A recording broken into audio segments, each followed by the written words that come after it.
बिस्मिल्लाहिर्रहमानिर्रहीम, अस्सलाम वालेकुम नाज़रीन। पाकिस्तान का मीडिया आज ये साबित हो गया कि नौकरी करता है कुछ ख़ानदानों की। ये ख़ास किस्म का बयानिया बनाने के लिए एक टूल के तौर पर इस्तेमाल किया जाता है। बरतानवी अदालत का क्या फ़ैसला आया शहबाज शरीफ के हवाले से, बरतानिया में जो केस जो दावा किया गया था डेली मेल का, ये झूठा साबित हुआ या नहीं हुआ, लेकिन पाकिस्तान के मीडिया ने इस दावे को झूठा ज़रूर साबित कर दिया। व्यूअर्स, अब तक की जो डेवलपमेंट्स हुई हैं उसकी तफसील मैं आपके सामने रखूंगा और डेली मेल ने क्या माफ़ी मांगी, इस खबर के अंदर कितनी हकीकत है, अदालत में क्या हुआ, अदालत से बाहर क्या हुआ, अली इमरान कहाँ पर स्टैंड करता है, शहबाज शरीफ कहाँ पर है, और इस केस में कौन सी अहम ऐसी बातें हैं जो अब तक पाकिस्तान के मीडिया ने रिपोर्ट नहीं की, मैं एक एक करके आपके सामने रखूँगा। लेकिन प्रोग्राम शुरू करने से पहले अगर मैं एक जुमले में ये कहूँ, क्योंकि हमारे बाज़ दोस्त ये कहते हैं कि आपने इतनी लंबी तमहीद बांधी और ख़बर क्यों नहीं दी, तो उन तमाम दोस्तों के लिए कि डेली मेल ने इस पूरे केस में माफ़ी नहीं मांगी। जिस नुक्ते के ऊपर उन्होंने अपनी गलती तस्लीम की है वो तफसील मैं आपके सामने रख देता हूँ और फिर इस केस में क्या बना वो भी हक़ाइक़ आपके सामने जो है वो हम रख देंगे। पहली बात, एक एक्सप्लेनेशन दी गई है और वो लोग जो अंग्रेज़ी में समझने से कासिर हैं उनके लिए मैं इसका तर्जमा कर देता हूं कि डेली मेल ने उस आर्टिकल को अपनी वेबसाइट से हटाने के बाद क्या लिखा। डेली मेल लिखता है क्लैरिफिकेशन एंड करेक्शंस, वजाहत और जो गलती थी उसकी तस्हीह करने का एक कैप्शन दिया गया है। वही कहते हैं कि in article concerning Mr. Shehbaz Sharif entitled "Did the family of Pakistani politician who has become the poster boy for the British overseas aid steal funds meant for the earthquake victims?" published on the 14th of July 2019। 2019 में एक article छपता है, डेफिड का जिक्र किया गया। Earthquake जो ज़लज़ला ज़दगान का पैसा है उसे इस्तेमाल किया जाता है, खुर्द-बुर्द होता है, इसका हवाला जो है वो डेली मेल दे रहा है। फिर वो ये कहते हैं कि we reported on a investigation by the Pakistan National Accountability Bureau into Mr. Sharif and suggested that the money under investigation included a not insubstantial sum of British public money that had been paid to the Punjab province in DFID grant aid। आपको याद होगा कि DFID का भी एक मौक़िफ़ सामने आया था कि ज़लज़ला ज़दगान का जो पैसा है वो उसका बाकायदा एक फुल प्रूफ किस्म का एक सिस्टम है और जहाँ पर पैसा भेजा गया वहाँ पर लगा, और उन्होंने बाकायदा रिपोर्टल दिया था इस आर्टिकल के छपने के बाद। इसका हवाला भी इसके अंदर दिया गया।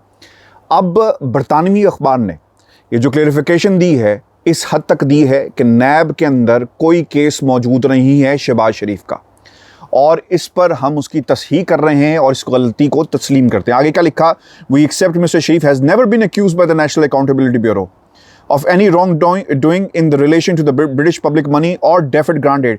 ये करेक्शन, ये तस्हीह DFID की ग्रांट की हद तक जो है वो छापी गई है।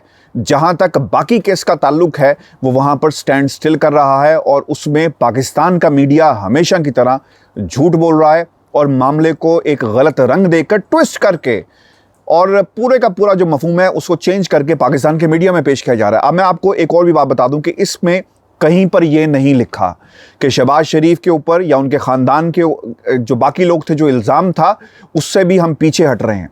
आज भी बरतानवी अखबार स्टैंड करता है अपने उस मौक़िफ़ के ऊपर कि पैसे बरतानिया से पाकिस्तान गए और पाकिस्तान से बरतानिया लाए गए, कैश बॉयज़, इनके ख़ानदान के अकाउंट्स में पैसे कहाँ कहाँ पर जो है जो ट्रेल था वो उनके पास मौजूद है। अब मैं आपके सामने एक और हकीकत भी रखता हूँ। We are pleased to make this clear and apologise to Mr Sharif for this error. ये जो DFID का मामला है इसकी हद तक याद रखें, केस पूरा क्या है कि पाकिस्तान से पैसा बरतानिया और बरतानिया से पैसा पाकिस्तान इस्तेमाल किया गया और इसके अंदर DFID का पैसा भी शामिल था। DFID की रिबर्टल भी बहुत पहले आ गया था 2019 के अंदर ही, और उसके बाद अब इस अखबार ने भी ये कह दिया कि नेशनल अकाउंटेबिलिटी यानी नैब के अंदर कोई केस नहीं है, और हम भी ये तस्लीम कर रहे हैं कि शहबाज शरीफ के ख़िलाफ़ नैब में कोई केस नहीं। अब देखें, इंटरेस्टिंग फैक्ट ये है कि पाकिस्तान के मीडिया में बग़ैर सोचे समझे, बग़ैर इस क्लैरिफिकेशन को पढ़े हुए लोगों ने क्या छाप दिया, क्या बीपर्स देना शुरू कर दिए, और वो क्या कहते हैं कि अली इमरान का केस भी जो है वो सुरखरू हो गया और ख़त्म हो गया, शहबाज शरीफ भी सुरखरू हो गया।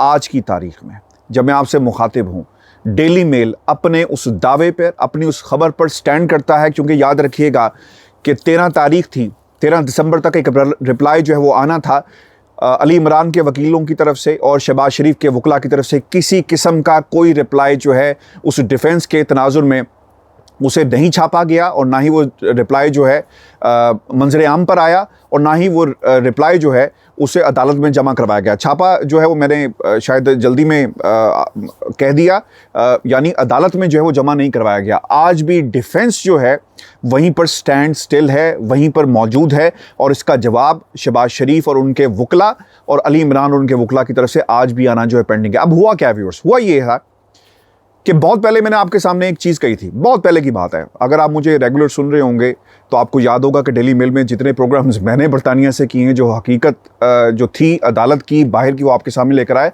शायद पाकिस्तान में इतने किसी ने प्रोग्राम्स किए हों। मैं आपको पहले दिन से ही कहता रहा कि इस केस के अंदर out of the court settlement होगी। बहुत सारे दोस्तों ने हमें यह भी कहा कि अगर out of the court settlement ही होनी है तो बरतानिया की अदालतों में और पाकिस्तान की अदालतों में भाई फ़र्क क्या है। मैं अब आपको समझा दूँ हुआ क्या है। बरतानिया की अदालत में शहबाज शरीफ चले गए, उन्होंने कहा जी कि हमारे ऊपर जो इल्ज़ाम लगे हैं वो झूठ का पलंदा है।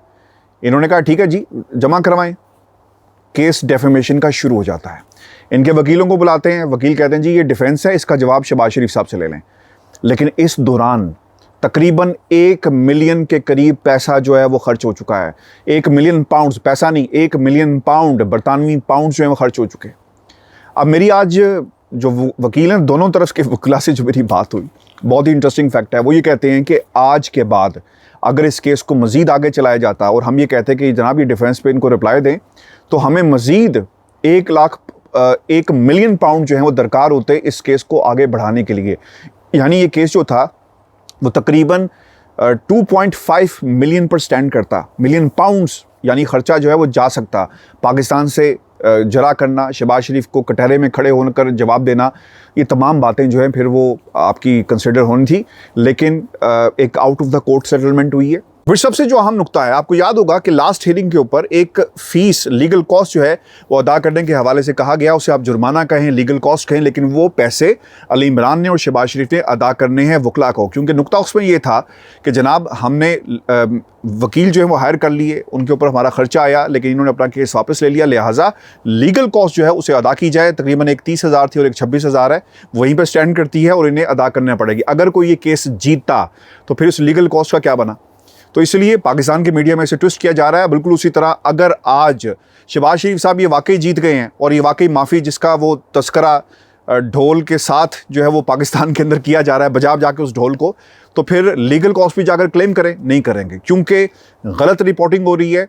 कोई लीगल कॉस्ट जो है वो स्टैंड नहीं कर रही। दोनों पार्टीज़ जो हैं वो अपनी कॉस्ट खुद बेयर करेंगी क्योंकि इनका अपना मुआहदा जो है अदालत से बाहर तय पाया। अगर अदालत के अंदर होता और ये केस जीते तो हम ये फिर कह सकते थे कि ये केस जो है मेरिट पे लड़ा गया, लेकिन अब अदालत के बाहर ये तमाम मामला जो हैं वो तय पाए हैं और लीगल कॉस्ट जो है वो किसी पार्टी को नहीं पड़ी क्योंकि out of the court settlement जो है वो हो गई है। और इस आउट ऑफ कोर्ट सेटलमेंट के मुताबिक इस आर्टिकल को उतार दिया जाएगा तमाम वेबसाइट से। लेकिन अब तक पिछले 3 वर्षों में पूरी दुनिया से लोगों ने इस आर्टिकल को तो पढ़ लिया कि ख़ानदान कहाँ पर स्टैंड करता है। अब सबसे जो इंटरेस्टिंग फैक्ट था, लोगों ने ये भी कहा है कि अली इमरान को भी क्लीन चिट मिल गई। अली इमरान के ऊपर भी जो इल्ज़ाम थे वो हटा दिए गए। अब मसला यहाँ पर यह है कि इस पूरे जो क्लैरिफिकेशन छापी गई है, कहीं पर भी एक लफ्ज़ अली इमरान के बारे में नहीं लिखा गया।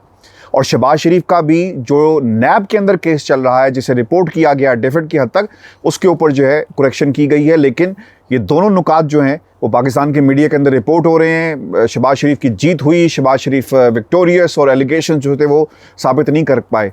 देखें एलिगेशन जो हैं वो तो साबित दिफा जो था वो आपने जमा करवाना था, लेकिन उससे पहले ही आपकी out of the court settlement हो जाती है। टेक्निकल ग्राउंड्स के ऊपर से खेला गया। और सबसे इंटरेस्टिंग बात इस व्यूअर्स इसके अंदर ये है कि अगर ये केस आगे बढ़ता, जो मुझे कंफर्म भी किया गया, तो शायद इसमें जो कॉस्ट फैक्टर है वो बुनियादी किरदार अदा कर गया। पार्टीज़ ने सोचा कि यार इतना पैसा तो खर्च हो चुका है और मज़ीद जो है वो हम पैसा कैसे इस पर खर्च करेंगे। और मेरी इतलात ये हैं, मेरे सोर्सेज ये बताते हैं कि अली इमरान ने अब यहाँ तक एक दोस्त को कह दिया था कि यार मेरे पास पैसे नहीं है देने के लिए, तो लिहाजा हम कोई सस्ता सा बैरिस्टर जो है वो कर लेते हैं। ये मैं आपको इन्फॉर्मेशन की बुनियाद पर जो है वो बता रहा हूँ कि इस किस्म का भी एक काम जो है वो किया गया है। सबसे इंटरेस्टिंग फैक्ट ये है कि अब होगा क्या। अब होगा ये कि ये जो मुआहिदा है, ऑब्वियसली अभी ऑर्डर तो रिलीज़ अदालत की तरफ से नहीं किया गया, लेकिन ये इसकी जो मुआहिदे की कॉपी है वो जमा करवाई जाएगी, जज के सामने जाएगी। जज ये कहेगा कि ठीक है दोनों पार्टीज एक नतीजे पर पहुंच गई और इनका मामला कोर्ट से बाहर जो वो सेटल्ड हो गया, लिहाजा अदालत जो है उसमें इंटरवीन नहीं करेगी। अब मैं आपको एक बात बता दूं कि यहाँ पर अदालत ने जो इन्वेस्टिगेशन है वो नहीं करनी होती। एक पार्टी कहती है कि झूठ बोल रहा है, दूसरी पार्टी कहती है हम सच बोल रहे हैं, हमारे पास इसका एविडेंस मौजूद है, उसे अदालत के सामने रख दिया जाता है। फिर जज ने उसकी बुनियाद के ऊपर जो है वो अपना फैसला सुनाना होता है। बिल्कुल इसी तरह हुआ। केस चल रहा था, जवाब नहीं आ रहा था, उससे पहले ही जो है आउट ऑफ द कोर्ट जो है वो सेटलमेंट कर ली गई। कुछ दोस्तों ने मुझसे ये सवाल किया कि out of the court settlement होती क्या है। Out of the court settlement का मतलब ये है कि अदालत से बाहर जो है दो पार्टीज आपस में सुलह कर लें और किसी नतीजे पर पहुंचे, यानी एक दूसरे की टर्म्स जो हैं उन्हें तस्लीम कर लिया जाए। शहबाज शरीफ ने कुछ बातें कही होंगी और अली इमरान ने भी। मेरी इत्तलात के मुताबिक शहबाज शरीफ और अली इमरान सिर्फ ये चाहते थे कि किसी तरह ये जो आर्टिकल है इसे हटा दिया जाए। ये पहले दिन से बात, ये आज का मामला नहीं है, पहले दिन से कार्टर एंड रक जो है इनके वकला, इन्होंने ये बात ऑफ द रेकर्ड जो है, जो मेरे तक खबर पहुंची है, वो कहते रहे कि आप इस आर्टिकल को उतारें। अब हो क्या रहा है, पाकिस्तान के अंदर ये आर्टिकल तो उतर आया, लेकिन इसके पीछे सियाको सबाक क्या है। केस का अदालत से फैसला नहीं आया। अगर ये केस चलता, गवाह आते और फिर अदालत किसी नतीजे पर पहुंचती और अदालत खुद ये फैसला सुनाती, तो फिर हम ये कह सकते थे कि शहबाज शरीफ साहब की कोई जीत हुई है। लेकिन व्यूअर्स याद रखें, ये किसी की जीत नहीं हुई। अगर ये किसी की जीत हुई है ना, तो दूसरी पार्टी को क्या चाहिए, ये चाहिए था कि वो जाकर कहती कि भाई हमारा इतना खर्चा हुआ, ये पैसे हमारे यहाँ पर रखो। ऐसा नहीं हुआ। दोनों पार्टीज़ ने कहा कि आप हमारा खर्चा नहीं देंगे, हम आपका खर्चा नहीं देंगे, यानी अपनी अपनी कॉस्ट जो है कोई पे नहीं करेगा। और इस नतीजे पर यह भी केस ख़त्म हो गया। अब अदालत जो है ये मुआहिदा अदालत में जाएगा, फिर एक ऑर्डर रिलीज़ होगा और अदालत ये कहेगी कि चूँकि दोनों पार्टी से एक सुलहनामा हो गया है, एक कंसेंसस के साथ, एक एग्रीमेंट के साथ आगे बढ़ रही हैं, तो लिहाजा इस केस को जो है वो ख़त्म कर दिया जाता है। लेकिन व्यूअर्स, अगर ये केस ख़त्म ना होता, आगे बढ़ता, तो शायद इसकी एक बहुत बड़ी कॉस्ट जो है बन जानी थी। इसीलिए दोनों पार्टीज़ ने, मेरा जहाँ तक मेरी जो असेसमेंट है, जो मैं समझ पाया हूँ ओवर द ईयर्स इस केस को रिपोर्ट करने के बाद, कि ये कॉस्ट फैक्टर है। डेफेमेशन के केसेस के अंदर कॉस्ट बहुत इंपॉर्टेंट होती है। पर आवर आप वकील को हायर करते हैं और फिर वो एक आर्टिकल, एक चिट्ठी भी डालते हैं ना, तो उसके भी पैसे बन जाते हैं। तो ये एक बुनियादी नुक्ता था जिसके ऊपर ये केस जो है वो ख़त्म हो गया। लेकिन मैं आपको दोबारा कन्फर्म कर रहा हूँ, एक रीकैप में आपके सामने रख देता हूँ कि पाकिस्तान के अंदर ये जिस तरह खबर चलाई जा रही है, इसमें कोई सदाकत नहीं है। डेफिड की हद तक जो ग्रांट बरतानिया से पैसे पाकिस्तान पहुंचते हैं, इससे पहले भी उनका मौक़िफ़ सामने आ चुका था कि पैसा जो ज़लज़ला ज़दगान है उन्हीं को इमदाद मिली, इसमें कोई खुद नहीं किया गया था। पहले दिन से उन्होंने ये बात कही इस स्टोरी के छपने के बाद। और नैब के अंदर शहबाज शरीफ का कोई केस जो है वो नहीं चल रहा, इसकी तस्हीह की गई है, करेक्शन की गई है और इस नुक्ते के ऊपर माफ़ी मांगी गई। लेकिन जहाँ तक ताल्लुक़ है इस केस का, डेली मेल आज भी अपने केस के साथ जो है स्टैंड कर रही है। और दूसरी तरफ जो है रिप्लाई आज की तारीख में भी जो है वो नहीं है। लेकिन आप देख रहे होंगे शहबाज शरीफ और उनके वकला की तरफ से और कुछ सहाफ़ी, मैं अपने दोस्तों को ये कहना चाहूँगा कि खुदारा जान जो है हमने सब ने अल्लाह को देनी है। हमने हाउस ऑफ शरीफ के अंदर जो जाकर ये नौकरियाँ कर रहे हैं ना, ऐसी जर्नलिज्म मत करें। जो जिस हद तक जो चीज़ें उसे रिपोर्ट करें। मैं आपको एक इंटरेस्टिंग फैक्ट भी रख देता हूँ। एक सहाफ़ी ने रिपोर्ट किया तो मैंने फ़ौरी तौर पर अली इमरान के वकील को फ़ोन किया। मैंने कहा जनाब आप पूछे ना इनसे, ये रिपोर्ट जो कर रहे हैं, हालांकि ऐसा तो हुआ ही नहीं है। उन्होंने कहा जी आप बिल्कुल ठीक कह रहे हैं। और मैंने फ़ोन करके मुतलका शख्स को ये कह दिया कि तुम गलत रिपोर्ट कर रहे हो। वो क्या कह रहे थे कि अली इमरान को भी क्लीन चिट मिल गई, शहबाज शरीफ को भी क्लीन चिट मिल गई। इस फैसले के अंदर कहाँ पे लिखा हुआ है कि क्लीन चिट जो है वो दी गई? एक गलती जो थी उसकी तस्हीह जो है वो की गई है और इस गलती को जो है वो तस्लीम कर लिया गया और उसकी करेक्शन कर ली गई है। लेकिन पाकिस्तान के मीडिया के अंदर जो है वो रिपोर्ट किया गया और फिर उन्होंने मुझे ये भी बताया कि मैंने वो जिस शख्सियत का मैं आपको जिक्र कर रहा हूँ, नाम नहीं लेना चाहिए क्योंकि आप सब दोस्तों को पता है कि कौन सा सहाफ़ी जो है वो किस तरह की रिपोर्टिंग इस केस के अंदर पहले दिन से कर रहा है और एक ख़ास किस्म की एंगलिंग जो है इस पूरे केस को दी जा रही है। इन शॉर्ट, आज का केस किसी की ना हार हुई है ना किसी की जीत हुई है। ये case out of the court he settlement इसकी होनी थी, जो आज हो गई है। डिफेंस आज भी वहीं पर स्टैंड करता है। जो पहले दिन था, नुसरत बेगम के अकाउंट में, इनके ख़ानदान के बाकी लोगों के अकाउंट में पैसे कहाँ से आए, इसका जवाब जो है वो शहबाज शरीफ आज तक नहीं दे सके। तो लिहाजा अगर ये कहा जाए कि शहबाज शरीफ को क्लीन चिट मिल गई बरतानवी अदालत से, अब आप देखिएगा कि अगले दिन खबरें क्या लगेंगी। कल की आप हेडलाइंस देख लीजिएगा कि बरतानवी अदालत ने शहबाज शरीफ का जो केस था वो जीत गए और माफ़ी मांग ली। माफ़ी भाई मांगी है किस नुक्ते पे, वो मैंने आपके सामने तफसील रख दी। व्यूअर्स, मेरा ख्याल है कि जितनी क्लियरिफिकेशन मैंने आपको दे दी है और जो खबर आप तक पहुंचाई, बहुत सारी चीज़ें क्लियर हो गई होंगी। लेकिन इसके बावजूद अगर आपका कोई सवाल है, कमेंट्स में भेजें, मैं इंशाल्लाह इसका ज़रूर जो है जवाब आपको दूंगा और आपको बताऊंगा कि क्या हुआ। लेकिन प्लीज़ जाकर डेली मेल के कि जो अंग्रेज़ी की 4-5 लाइनें लिखी गई हैं क्लैरिफिकेशन एंड करेक्शन के नाम से, उसमें जाकर ज़रूर उसे पढ़ें कि वहाँ पर असल में लिखा क्या गया है। व्यूअर्स, ये आज का हमारा शो था। अपने कमेंट्स भेजिएगा, चैनल को सब्सक्राइब करना मत भूलिए। इजाज़त दीजिए, अल्लाह ने के बाद।